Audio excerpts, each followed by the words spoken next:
Hello दोस्तों, मैं Manish sir अपने channel doctor Manish sir PCB classes में आपका स्वागत करता हूं। दोस्तों, पिछले वीडियो में हमने आपको प्रोकैरियोटिक सेल के बारे में बताया था, जिसमें हमने आपको सेल इन्वेलप के बारे में, ठीक है, मीसोसोम के बारे में, क्रोमेटोफोर के बारे में, ठीक है, और न्यूक्लियोइड के बारे में एक्सप्लेन कर दिया है। आइए आज हम लोग समझेंगे फ्लैजिला के बारे में। ठीक है, फ्लैजिला स्ट्रक्चर को अगर देखा जाए तो आप देखें ध्यान से फिगर।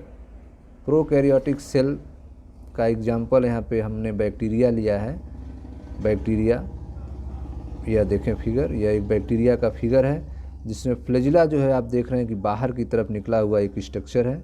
यह आप देखें ध्यान से, यह फ्लैजिला है आपका, जो बाहर की तरफ यह निकला हुआ एक मोटा धागा दिख रहा है, जिसे फ्लैजिला कहा जाता है। ठीक है, प्रोकैरियोटिक सेल यहाँ पे बैक्टीरिया के बाहर की तरफ, आउटर जो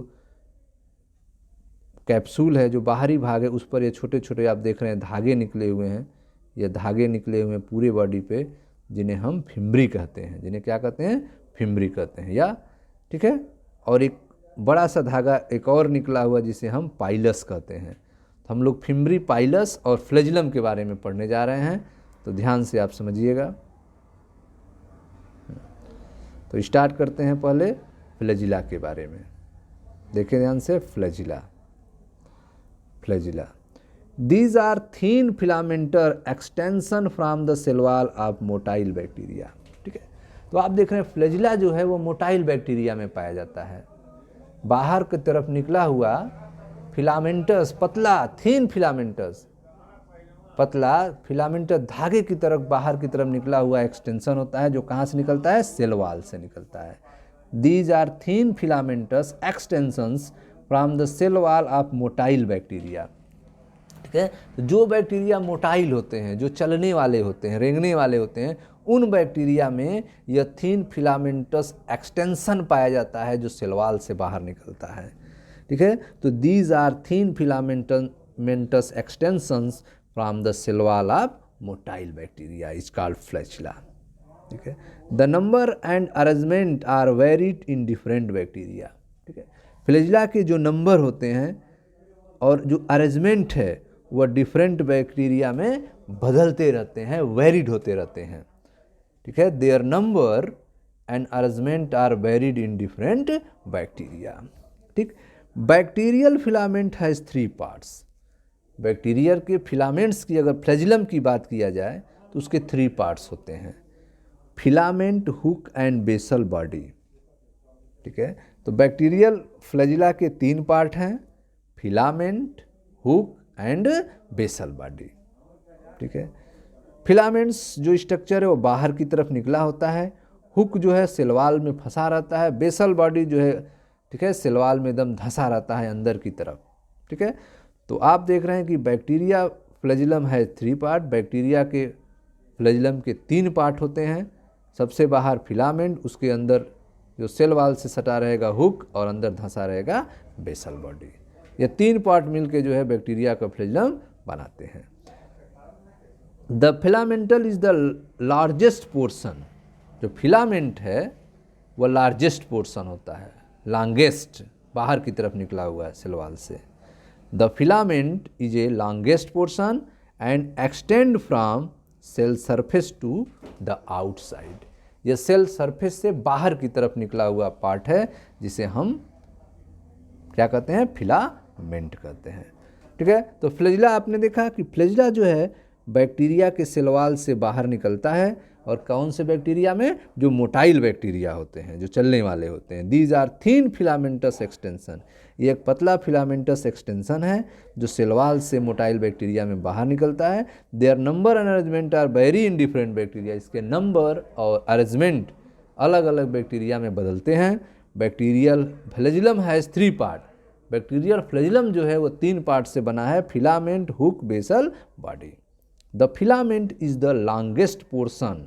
जो फिलामेंट होता है वो कैसा पोर्शन होता है? लॉन्गेस्ट पोर्शन होता है, बड़ा पोर्शन होता है, longest portion, and extend from cell surface to the outside. ठीक है, और ये सेल सरफेस से बाहर की तरफ निकलता है। अब हम बात करेंगे पिलाई और फिम्ब्री का बात, जो कि पूरे बैक्टीरिया पर छोटे छोटे धागों के रूप में निकले रहते हैं। These are surface structure that have no role of motility. ठीक है, तो पिलाई और फिम्बरी जो हैं वह सरफेस पे निकले रहते हैं, पतले पतले हेयर होते हैं और इनका मोटाइल में कोई रोल नहीं होता, नो रोल इन मोटिलिटी। ठीक है, मूवमेंट इनका कोई रोल नहीं है। These are surface structure that have no role in motility, motility में इनका कोई रोल नहीं है।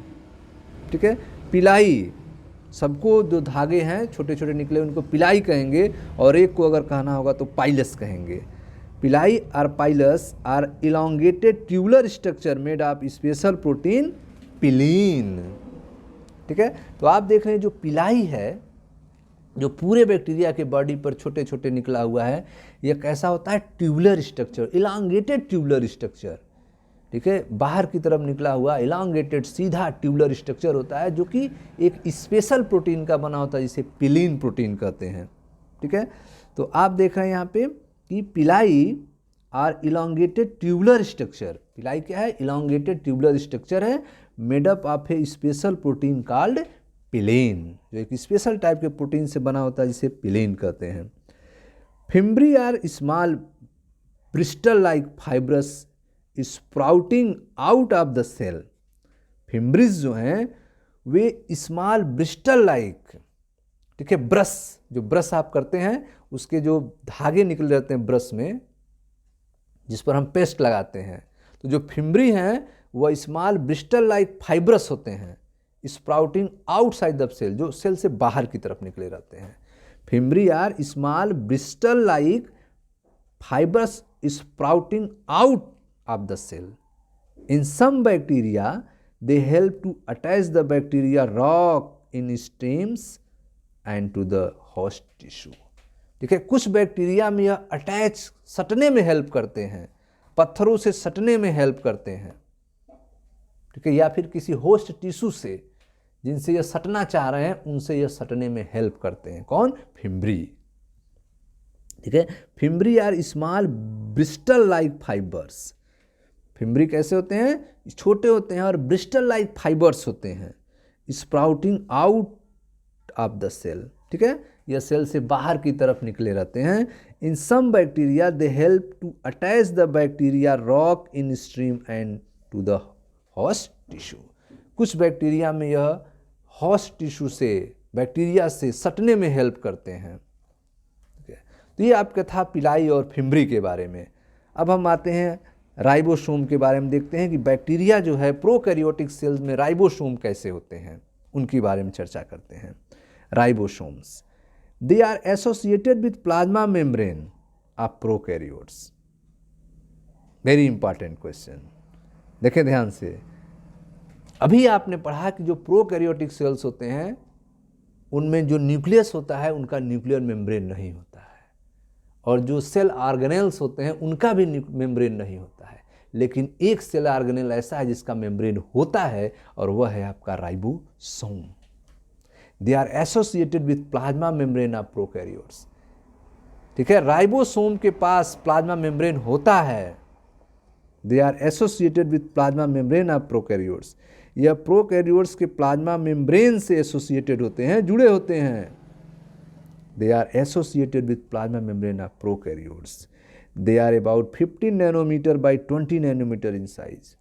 राइबोसोम की साइज जो है वो 15 नैनोमीटर से लेकर 20 नैनोमीटर के बीच में होती है। They are made two subunits. Ribosomes जो पाए जाते हैं प्रोकैरियोट सेल में, वो 2 सब यूनिट के बने होते हैं, 15S and 30S। 15S and 13S।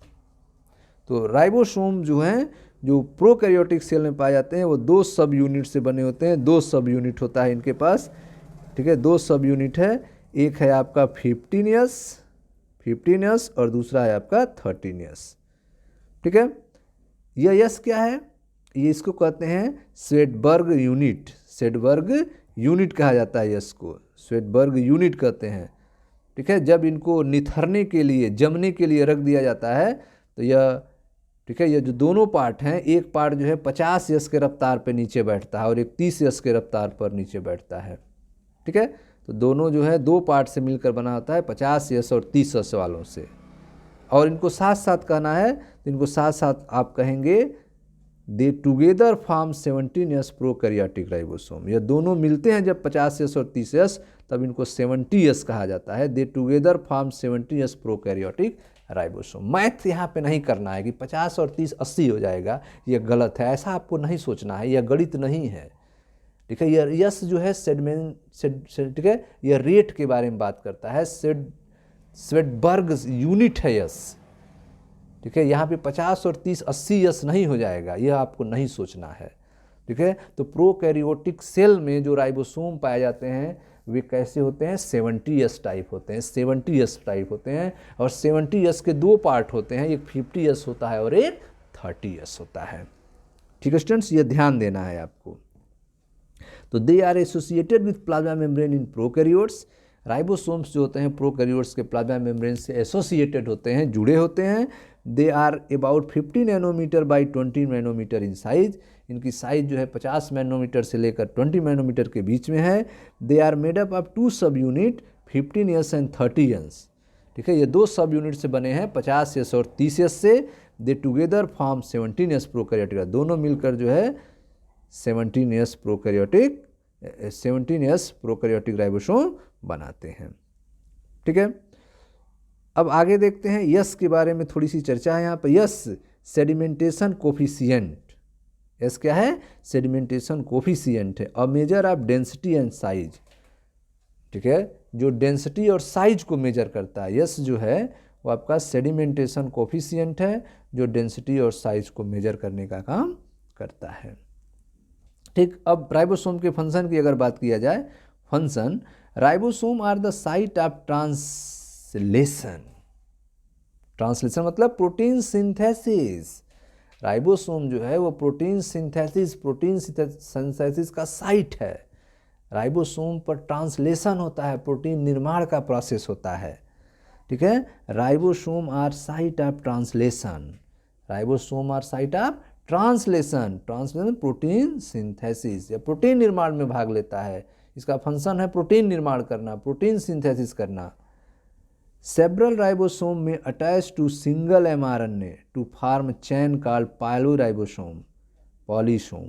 ठीक है, तो आप देख रहे हैं बहुत सारे राइबोसोम जो हैं वह सिंगल mRNA से जुड़कर चैन बना लेते हैं, जिससे इनका नाम बदल के पॉलीराइबोसोम हो जाता है, या इन्हें पॉलीसोम भी कहते हैं।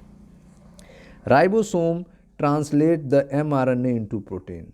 राइबोसोम जो है वह mRNA को प्रोटीन में चेंज करने का काम करता है। ठीक है, तो सेवरल राइबोसोम में attach to the single mRNA। ठीक है, बहुत सारे राइबोसोम जो है सिंगल mRNA से अटैच हो जाते हैं, टू फॉर्म ए चैन, और एक चैन बना लेते हैं, जिन्हें पॉलीराइबोसोम या पॉलीसोम कहा जाता है। Ribosome translate the mRNA into protein. Ribosome जो है वो ट्रांसलेट करने का काम करते हैं ताकि mRNA से प्रोटीन का फॉर्मेशन हो सके। ठीक है स्टूडेंट, तो ये आपने देखा राइबोसोम के फंक्शन के बारे में कि ribosome are the site of translation, protein synthesis. Several ribosome में attach single mRNA to form chain called polyribosome और पॉलीसोम।